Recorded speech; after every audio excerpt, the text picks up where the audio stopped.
a mighty asshole for canceling the payment for my daughter's wedding after she told me my wife isn't invited.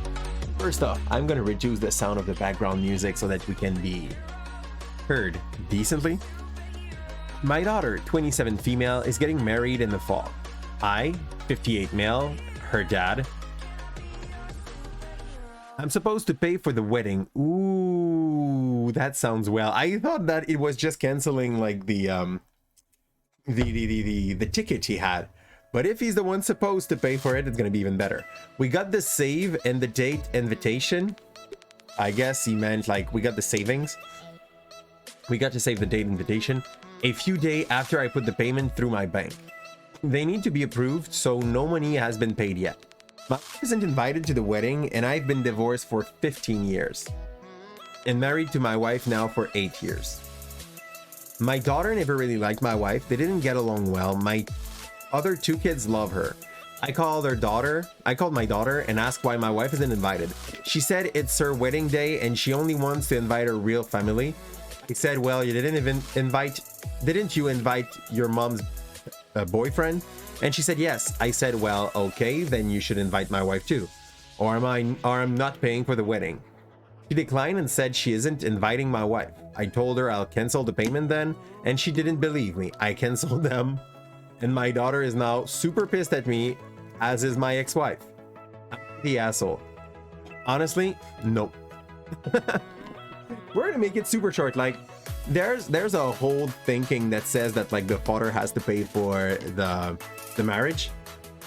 I don't feel like in 2022 this makes all the sense that it was doing in the past, where we were basically giving in marriage our wife or our daughter, sorry.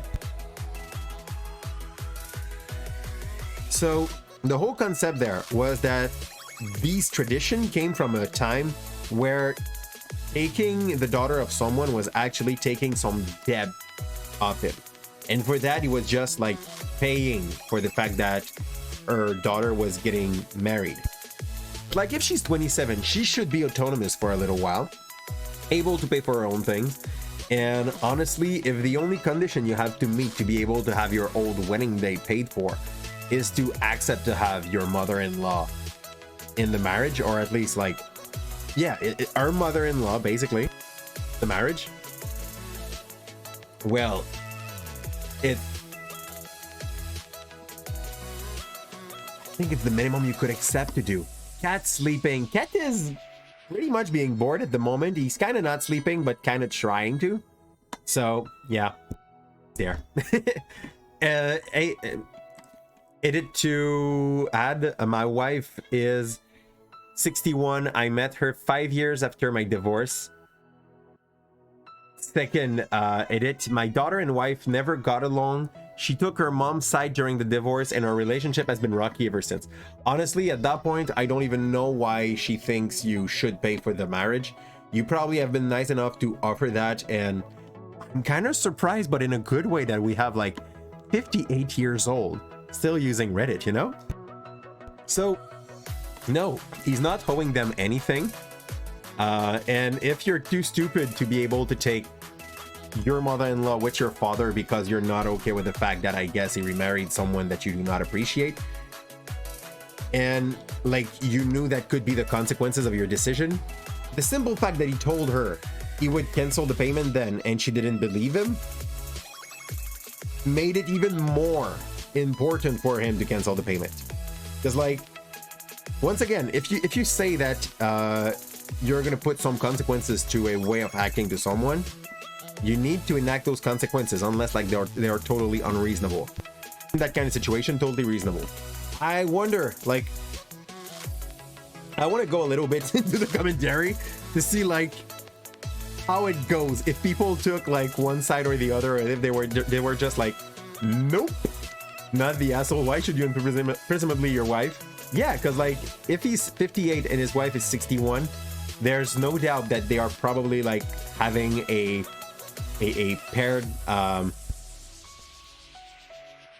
they are probably have a paired account to which like that money come from. Like, it's something stupid, but up to my own taste in 2022, it's more significant to be able to share an account with your wife for like the important thing that you have to pay in pair than it is to be married to some point.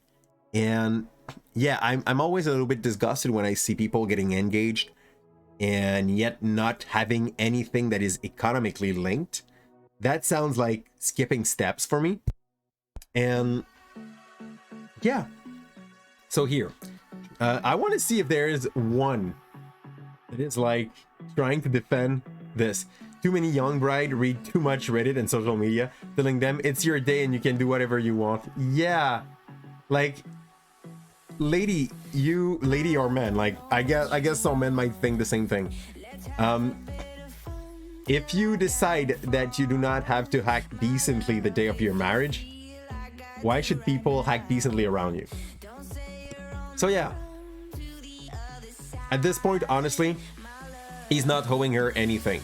And I'm happy. I don't know why, like, it's probably the first social media on which most of the time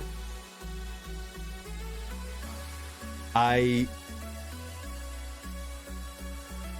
see the comment section and I'm not totally despised by it.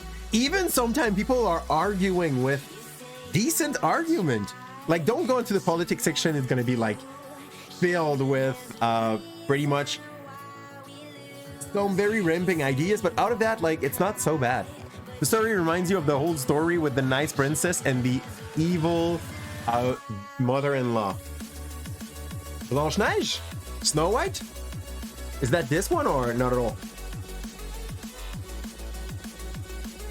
Because here it's the opposite. It's more like the evil princess and the kind of decent, I guess, in that situation, mother-in-law. So yeah, at this point, I totally agree with that. And not the asshole. That was not even like a close one to my POV.